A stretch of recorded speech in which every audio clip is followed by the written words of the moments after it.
That's me. My name's Sterling, I'm one of the do-whatever guys. In this video, we're going to summer camp. 8 games. Lots of injuries. 1 trophy. This is the battle for the Camp Cup.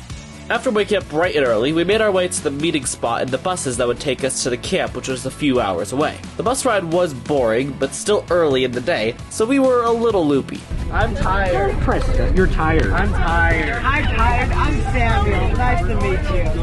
Oh, and my friend Sam was there too. Unfortunately for the video, Braylon was on a separate bus from Brett and I, meaning us guys were separated.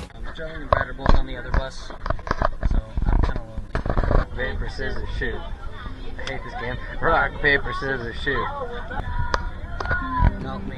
Because of this, I'm gonna skip forward. We got to a rest stop where we got lunch and goofed off, becoming enamored by a claw machine. While we try to win literally anything, let me explain our goal. There are a little over 100 kids at this camp, and everyone is split into 4 teams: red, pink, green, and blue. You can lose points for breaking camp rules, and gain them for helping out around the camp and things like that. But the big points come from 2 places: games, and because this is a Bible camp, memory verses. First place at a game gets 100 points, second place gets 50, and each memory verse is 5 per person per verse. Us 3 guys who make these videos are split across the 4 teams, with our fellow YouTuber Micah from the hit channel Micah's Vlogs filling in the missing spot. That's why Braylon was on a different bus, and continued to be after we left the rest stop. Normal stuff happened, we got to camp, unpacked, and did this team chant competition. I'm gonna save you from 100 teenagers singing, for now, and just say that pink team won with red in second, which along with other points makes the day 1 standings this. That's all well and good, but I know what you're really after.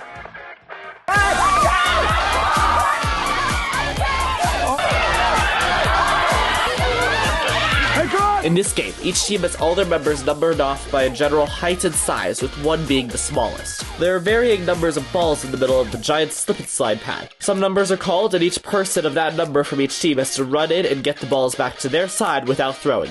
Violence is allowed. I convinced Brett to wear a GoPro on his head mounts, so that is most of the footage you're seeing now. Pink dominated the beginning of the game, with red not far behind them. Things got crazy when the biggest guys got called out to fight. The biggest problem for this game is not so much fighting each other, but trying to stay alive. Each team had multiple injuries, some somewhat serious. Despite that, my team, Red, had consistent point gains in almost every round and had a clean sweep, something we would never get again. Green also started doing very well around the halfway mark, managing to steal second place from Pink. Despite Brett's incredible camera work, Blue was absolutely destroyed in this game and would not really improve from here. After the game was over, I went off to my cabin to rest and start memory verses, but most of the others had a different idea. A fight club was started in the pool. Although it was entertaining, it had no bearing on points, but actually hurt some people. One girl sprained her ankle, which was unusable for the rest of the time there, and Brett had his leg messed up too, though not nearly as bad. That injury did make him miss our next event, hiking to a cliff jump spot. After what is for you a few second montage, and for us an hour-and-a-half hike, we made it to the river. One problem? It was freezing cold. This is fresh snow melt off, and I hate cold things, so I wasn't jumping. I was able to get some sick footage of others jumping, including our youth pastor, Braylon, and my friend Sam, who agreed to jump with the GoPro. This was a ton of fun, but did make us miss the afternoon game. I have more bad news. The nighttime game was all about sneaking around, meaning light is not fun, meaning you can't see a thing in any of the footage. Pink team got first and blue team got second, setting the points to this. I know we just skipped 2 games in a row, so let me make it up to you with what Sam and I were doing that night. I am Harry Potter. Lamont! Lamont! Say that word. Your girlfriend. Don't mind us. Expelliarmus!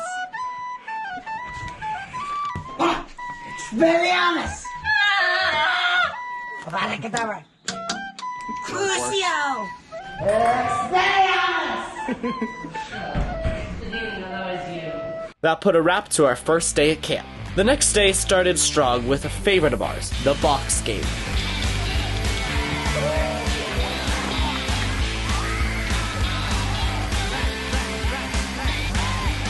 Each team needs to decorate 2 boxes using only tape and spray paints of their own color, black and white paints, and other teams' colors if you could bargain for it. The best box design would get some bonus points, so my team worked hard. We decided to do Spider-Man and wanted to do Miles Morales Spider-Man as our second box, but didn't have enough black paint. Meanwhile, Green made Larry the Cucumber and Oscar the Grouch. You can tell this is a church camp. Pink made Patrick Star and a Barbie box, and Blue made something alright.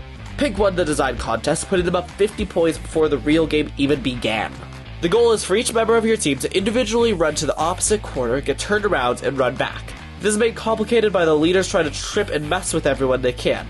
First team to have every member get across wins. Running with a cardboard box on a slip and slide with no eye holes while trying not to be tripped is not easy, nor is it something people are used to doing, so most people struggled to get across. Some of the older guys tried throwing caution to the wind and sprinting, which had mixed results depending on the person. When it was my turn, I jogged, slow enough to keep my footing, but quick enough to be faster than the others. I also put most of my focus on staying upright. While most people fell on their faces when tripped, I fell on my knees and got right back up. This focus did mean I didn't notice my direction and ended up running along the sides, which, as my old pal Pythagoras tells us, is slower than running directly there. Despite that, I made good time, and so did everyone else on all the teams. Pink ended up winning with Green in second yet again, but wait, there's a twist. You see, all during the game, the Pink leader was not hitting her own members. Instead, she was directing her members in the right direction to mitigate the problem that I and many others had. They didn't want to punish Pink too heavily for one member's mistake, so only 25 points were taken and given to Green for a 2-pack of 75 points. Looking back, it wasn't a big deal, but in the moment, we were mad, and we wanted revenge. If you weren't paying attention, Pink had a large lead over everyone else. Braylon was feeling pretty happy, but they would have to defend their position in the afternoon game, Kajabi Can-Can. This game did not have a typical first and second system, but instead a boys and girls league, each with their own first place, meaning 200 points were on the line. Each team would have to pick 5 representatives for each the boys and girls divisions for the game. Unfortunately for me, I'm short, and while that meant I had an easy time in Steal the Bacon, it meant I was the only do it ever guy not to be picked. So here's more Brett footage. The team members were split up and everyone forms into a circle with ropes between each person. If you let go of your side of the rope or hit a trash can that's in the middle, you are out.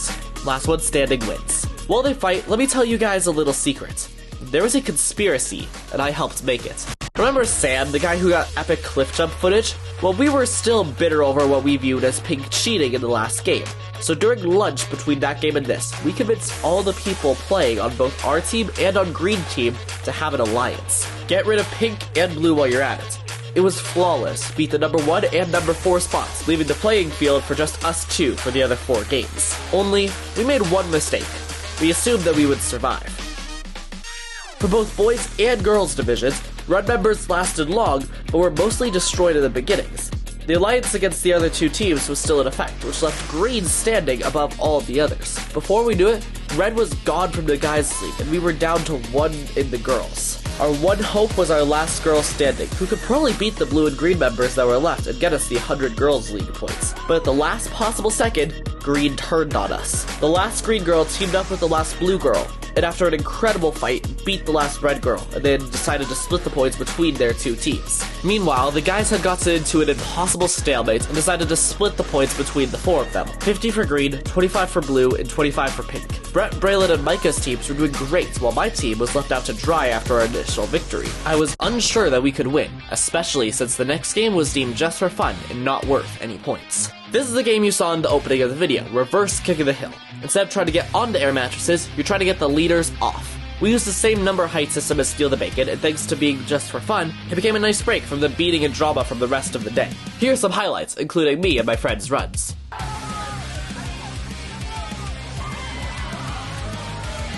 Let's do this. This is it.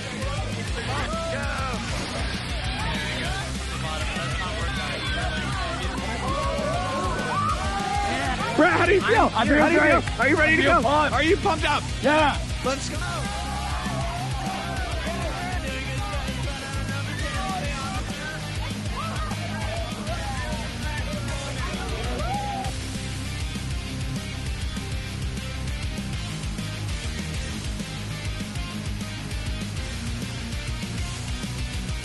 We were exhausted. There was only one more full day, but it would be the most packed one yet. The injuries and people having to sit out were building up, and there were only 3 more games and verses before the Camp Cup was awarded. This whole video is being written and voiced over by me, Sterling, so you're getting a lot of my perspective. But the other guys were feeling just as on edge. Blue had gotten some points recently, but were still quite a bit below the winner and were yet to get the first place in anything. Pink, although they were in the lead, was not by much, and everyone had it out for them. Green felt like the underdogs, given their shot at glory, but worried they would lose it. And of course, Red had fallen far from the glory we once had. We did get a definitive list of points for the final time, factoring in added and removed points from random activities. 3 games were left, and they would decide everything. 3 games would decide the winner of this challenge. Before our next game, we took some time to chill, to wait, to recover, and contemplate all that I just explained. This did involve the guys singing Peaches to me, but what's new? This piece did not last long, as the morning of the final day had Tug of War waiting for us. I doubt I need to explain Tug of War. One team is on each end of a rope, and they try to pull the other team past a set of cones in a tournament style. Most teams are worried about Pink, since they had many of the jocks of the camp, but they lost their first round against Blue. Not that we did much better, losing our first round against Green. We noticed that both Blue and Green were highly in sync as a team, so we strategized quickly, but we didn't have much time because we were up against Pink, the 2 leaders on the first day who had failed their first rounds. Although we messed up near the end, working as a team actually managed to get us the win against Pink. We had time to contemplate this victory as Blue and Green fought, with Green winning and crowning themselves as the current head, but they weren't without challenge. Since we had come back against Pink, Red had the chance to prove ourselves. Red versus Blue, the ultimate color battle to determine second and who could have another chance to beat Green. It was hard, especially since we chanted right before starting, which winded us, but after a good battle, Red won. We had gotten second, but could we steal first for the first time since the first game of day 1? Red versus Green, best 2 out of 3 for the win. Last place overall versus the close second place. Let the battle begin. Just narrowly, we won round 1. This wasn't it. We won again. This time Green beat us, but with both fights, it was really close. It all comes down to the final duel. Could we redeem ourselves, or would Green rise from the depths to first place? We started pulling. It was extremely close, even having some back and forth for the first time all game. But in the end, Green won. We still got second place, setting the totals to this. Things were fairly uneventful until the next game, which was actually 3 games in 1. The only one that counted for points was a water balloon toss. Everyone needed a partner on their team of the opposite gender to toss a water balloon to. If it popped, that pair is out. With each toss, each member had to take a step backwards. Last pair standing wins. While most teams paired up by who they would feel the least awkward with, since it had to be with the opposite gender, Red teamed up by skill level, gauging our own skill at this specific game and pairing up so that someone who can't catch anything like myself does not bring anyone down. The toss began and went extremely fast. So fast I don't have enough footage to do a play-by-play breakdown. It came down to Red and Green yet again, but this time the results were inverse of that morning, all thanks to Sam. He'd actually teamed up with Braylon's sister and created the perfect storm to take the game. That went pretty fast, so we did 2 other activities with water balloons. First, sharks and minnows, but the leaders armed with water balloons as the sharks. In the first round, the exact same guy who almost broke my arm on day 1 ran into me, causing the GoPro to fall off, but I got it and continued. There was a somewhat uneventful run following that, at least for me.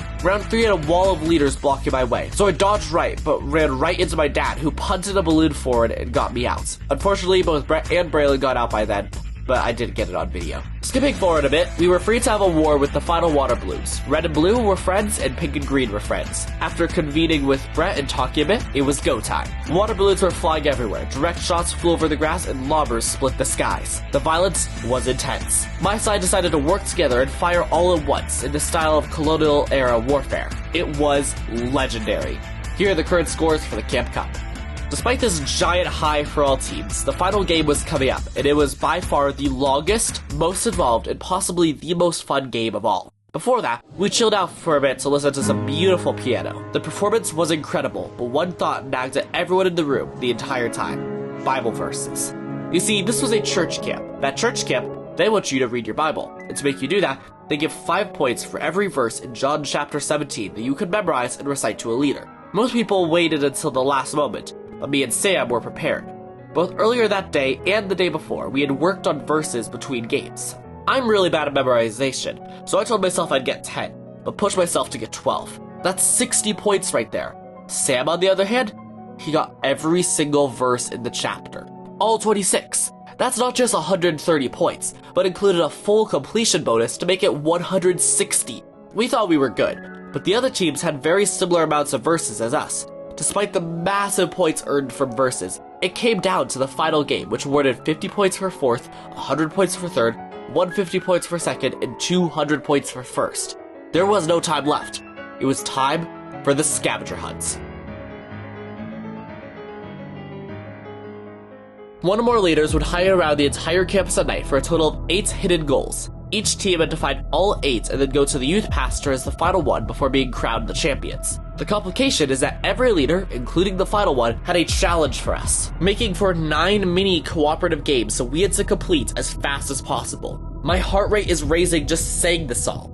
It was extremely stressful since everything rided on this. Every team was neck and neck. Blue had always been at the bottom. Would they become the surprise winners? Pink held the initial lead, but one mistake cost them the respect in the games. Could they redeem themselves? Green had risen from the ashes, beating each team as they climbed, but being stopped by one. Would they finish their conquest to the crown? Red had started as the favorite to win, before being shot down to last place, but had proven themselves by rivaling but never fully beating Green. Could they pull through? With that out of the way, the game began. My team pushed the idea of pacing ourselves away and dashed down faster than anyone and immediately checked the rec room. Our first challenge gave us a quick trivia question on the state the camp was in, which took us a second, but we got. Following that, one member on our team had to make a series of progressively harder basketball shots. The direct shot went smooth. The 2-point shot barely missed, costing us time that the other teams could capitalize on. Attempt 2 barely made it in. Finally, it was the 3-point shot. Attempt 1 missed. Attempt 2 missed. The shooter was one of our team leaders, the one who had led us this far. We had faith in him. And that was good, because attempt 3 went in. We got challenge 1 signed off and continued on. Next we found a challenge by the campfire where we had to take the bandanas that we had to signify what team we were, tie them into one continuous strand, and then untie them before we could continue. It is extremely basic, but surprisingly hard in execution, especially since we had to go fast. This is when our other leader and some of the plan makers had a chance to shine since they directed us, and we got done faster than I expected. After this, it got way too dark for my GoPro for any outside challenges away from the lights, and unfortunately, we had 3 in a row, so I apologize in advance for the video. Our third challenge was to create a song based off of camp.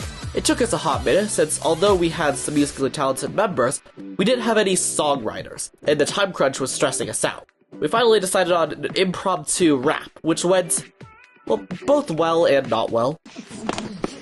Going to church camp in 2 silly bands. Going to church camp in 2 silly bands. I am getting on my last nerve. I am getting on my last nerve. All of a sudden I get on somebody's nerve. All of a sudden I get on somebody's nerve. And now we all got concussions and songs. Oh, yeah, concussions and something. Church camp. Church camp. So much fun. So much fun. So many injuries. So many injuries. Just belly bodies. It's belly bodies. Word. It counted, and we got to continue to my chance to shine. We got to the worship pastor and his wife, who have a consistent thing at this camp of having us not just sing, but perform songs that they think would be embarrassing in some way. 2 years before, they had us sing Let It Go from Frozen, and last year they had us do We Don't Talk About Bruno from Encanto. Having teenagers perform Disney songs in movies directed towards little girls is funny enough, but what they did this year was pure devious. They had us sing Peaches from the Super Mario Bros. Movie. If you watched the first video on this channel, you'll know my feelings on this song. No, you're weird. You're weird. Understand. You guys are I'm weird. gonna love you till Yeah, I'm disassociating. I'm out. This is not the only time these guys followed me around singing it. They did it a couple times here at camp. This did mean I knew the song by heart, though not by choice. Unfortunately, I couldn't just be an extra running around in the background to get it over with, because nobody else on my team knew the entire song, at least not to the point where they could lead the entire song. I was the only person who knew it well enough to lead, so knowing it was the end of my dignity, I sat on Sam as a bench in front of our wonderful piano and began to sing. I apologize in advance. Peach, you're so cool. And with my star, we're gonna rule. Peach, understand. I'm gonna love you till the very end. Peaches, peaches, peaches, peaches, peaches, peaches, peaches, peaches, peaches, peaches. I love you.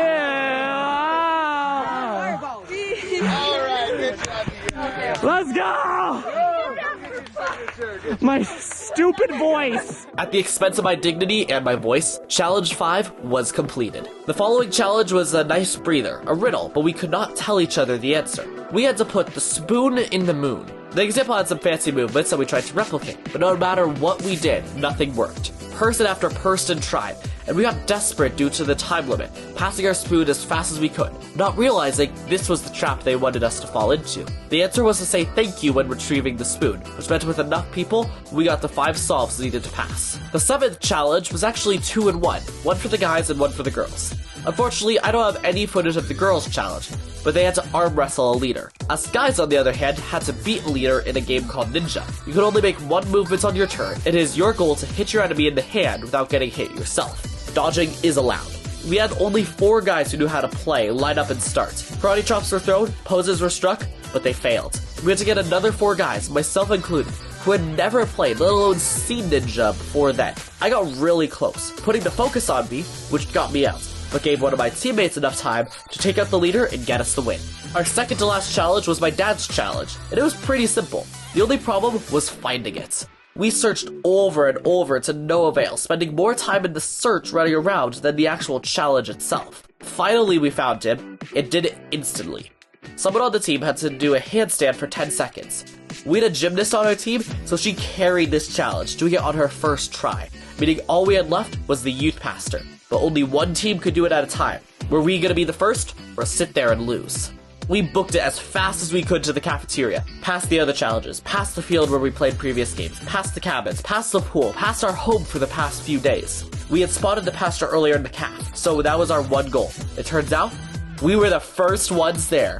If we could complete this challenge, we would get first place. But should we fail, we would have to wait for every other team to do it, and would almost certainly get last place. The pressure of the final trial was on. First, he had us guess what his favorite college football team was, but Freysa is guessing the best, so don't get mad at me for this answer. I don't watch college football.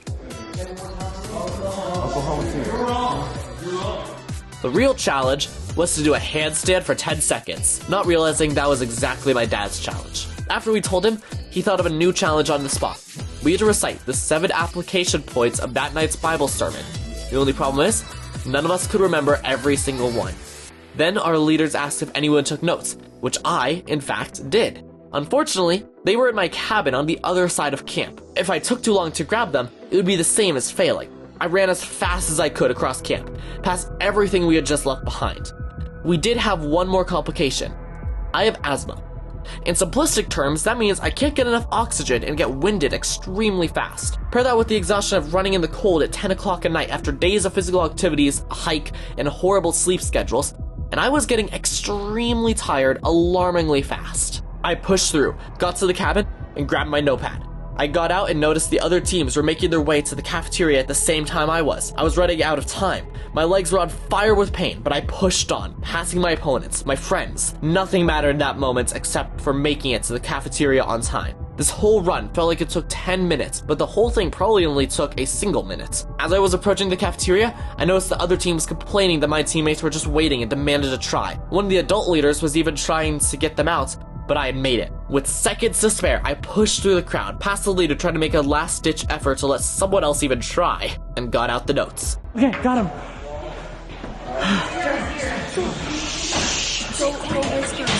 The wording might not be exact, but be bold by doing bold things.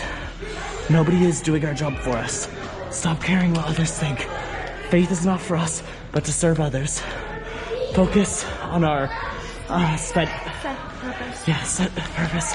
Being sent is often more mundane than magnificent, and you need to be saved to be sent.